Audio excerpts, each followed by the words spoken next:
Bruxelles compte aujourd'hui 120 militaires dans ses rues. Formés, équipés, armés, ils en imposent. Pourtant, derrière l'uniforme, ils sont vulnérables, très vulnérables. Aujourd'hui, on place des militaires de manière statique devant des endroits qu'on estime critiques, sensibles, que personne ne connaissait auparavant.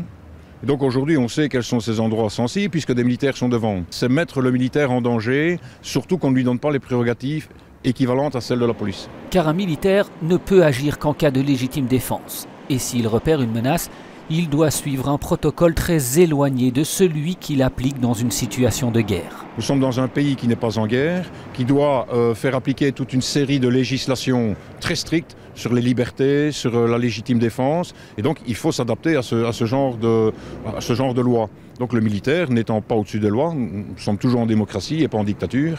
Et donc ces militaires doivent respecter la loi. Et donc dans la situation actuelle, un militaire qui se sent menacé, qui détecte quelque chose d'anormal, doit appeler la police qui vient protéger le militaire. Dans le contexte actuel, le militaire rassure sans doute une partie de la population.